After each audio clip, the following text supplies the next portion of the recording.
Bonjour, soyez les bienvenus dans cette vidéo consacrée à la gestion des mails et à la surcharge créée par les mails, un sujet qui peut sembler anecdotique et qui est pourtant une de mes portes d'entrée principales lorsque j'accompagne des leaders et des managers. Je m'appelle Nolwenn Bernat-Chasselan, je suis coach en leadership, consultante en management, j'accompagne depuis 15 ans des dirigeants, des managers, des équipes à bien travailler ensemble et déployer leur plein potentiel de leadership. J'ai créé une formation en management qui vous propose 8 étapes pour devenir très rapidement un manager efficace et serein. N'hésitez pas à réaliser le test que j'ai créé pour vous. Le lien se trouve en description de la vidéo. Il vous permettra d'avoir un autodiagnostic rapide de votre leadership et votre management. Première chose, lorsque vous avez une surcharge avérée de mails, il est important pour vous de poser à plat les modalités de communication au sein de votre équipe. Poser à plat, ça veut dire vérifier si le mail est devenu la seule et unique source de communication.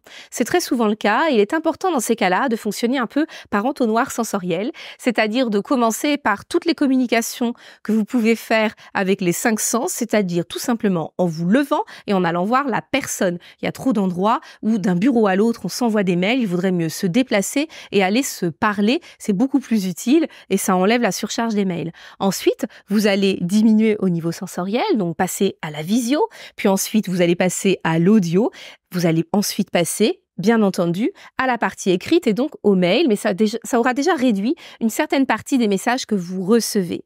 Ce qui va être extrêmement important également, c'est de créer des chartes internes de gestion des mails. Ces chartes, elles vont être divisées en 2 parties. Il y aura l'émission du message et la réception du message. En termes d'émission, il y a des règles fondamentales à retenir. C'est-à-dire, on ne met en copie que si c'est nécessaire. Et surtout, vous, le manager, il ne s'agit pas à chaque fois de mettre le manager en copie de tout. Si c'est vous qui le demandez, vous avez une problématique managériale qui est celle de vouloir tout contrôler, d'être le carrefour de toutes les informations et c'est un vrai souci en termes de délégation. Vous ne pouvez pas, si vous recevez 200, 300 mails en copie, vous ne pouvez pas, si vous recevez jusqu'à 200, 300 mails si vous êtes en copie, vous ne pourrez pas tous les lire. C'est complètement inutile. Donc, c'est une sorte de pratique qui vous rassure, mais qui est totalement inefficace. Donc, ne soyez en copie que et seulement si c'est nécessaire et précisez de manière explicite les règles qui font que cette copie est avenue. Et au contraire, de déléguer, de faire en sorte que les personnes s'autonomisent en ne vous mettant pas tout le temps en copie. Il y a également dans la partie émission, une règle en termes de réflexion sur le contenu. C'est-à-dire qu'il n'est pas question d'envoyer 10 mails dès que des idées vous viennent, alors que si vous aviez pris du temps, vous auriez pu rédiger un mail plus structuré et plus résumé. Et ça, c'est une habitude qu'il faut prendre partout à l'intérieur de l'équipe. Vous ne pouvez pas recevoir des successions de mails qui sont en fait un flux de pensée que la personne construit en vous inondant de ces informations. Il y a vraiment un travail de temporisation à faire et de réflexion. Un mail reste quand même toujours une information structurée, une information construite. Ce n'est pas un outil de chat, pour dire les choses simplement. Dans l'émission, il y a aussi le temps, le moment auquel vous allez envoyer le mail et auquel les personnes dans votre équipe vont être autorisées à envoyer le mail. Faites très attention à ce que ce soit des horaires de travail raisonnables. Il ne s'agit pas de commencer à envoyer ces mails à 6 heures le matin et de finir à minuit le soir. Vous allez renvoyer l'idée que tout le monde doit tout le temps être connecté.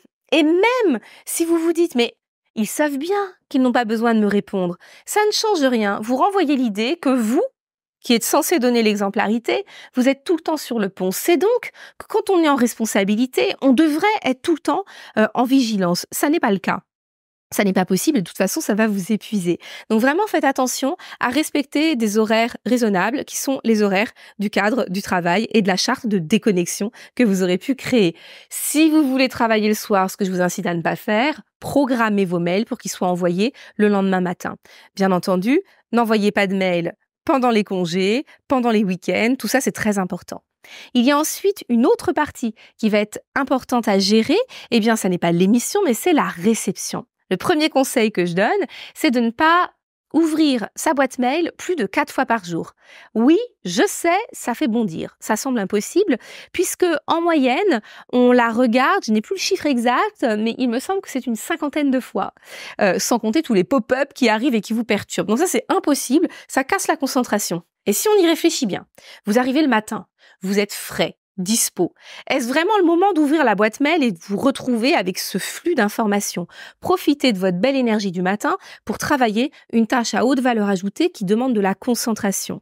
Seulement après, et après avoir éprouvé la satisfaction d'avancer sur vos tâches de fond, vous ouvrirez votre mail et vous aurez une certaine somme d'informations qui vous enverra vers un pour action. Vous pourrez trier et ne sélectionner que les mails qui sont réellement importants pour vous.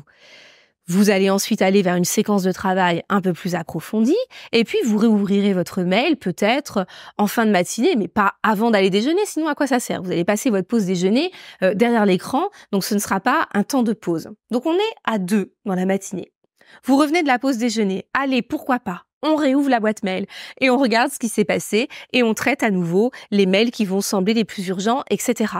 Vous arrivez en milieu d'après-midi, vous avez une autre séquence de travail un peu plus concentrée ou des réunions et vous allez vous reconnecter une dernière fois en milieu d'après-midi. Car bien évidemment, il n'y a aucun intérêt à se connecter et regarder ses mails juste avant de partir. Ou alors, vous actez le fait que la soirée est une autre partie intégrante de votre journée de travail.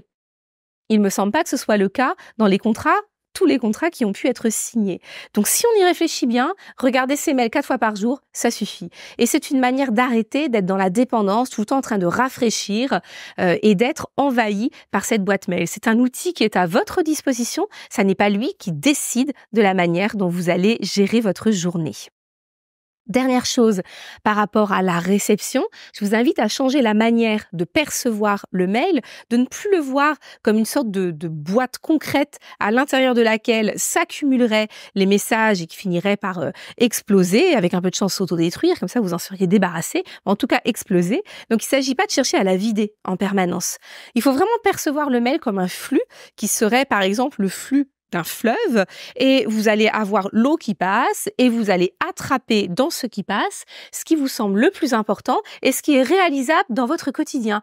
Il y a toute une partie qui va disparaître dans le flot et c'est pas très grave parce que dans tout ce qui disparaît, il y a plein de choses qui finalement n'étaient pas importantes et ne reviendront jamais à vos oreilles et les choses qui sont importantes, comme avec un moulin à eau, vont être remontées et repasseront sous vos yeux d'une manière ou d'une autre, soit sous la forme d'un mail, soit sous la forme d'un appel ou même d'une personne qui se déplace pour venir vous saisir d'un sujet. Donc, n'ayez pas de crainte. Ce n'est pas parce que vous avez manqué une information qu'il y aura un péril. Ou alors, c'est qu'il y a un problème et que l'hyperurgence transite à travers le mail. Et ça, c'est catastrophique. Et si c'est le cas, c'est vraiment quelque chose que vous devez réformer à l'intérieur de votre équipe et même de l'entreprise. Le mail n'est pas l'endroit pour transmettre une urgence. Ça doit passer par un autre moyen, soit le déplacement de la personne, soit un appel, mais certainement pas le mail. Sinon, vous ne pouvez pas être serein, sereine pendant les moments de déconnexion.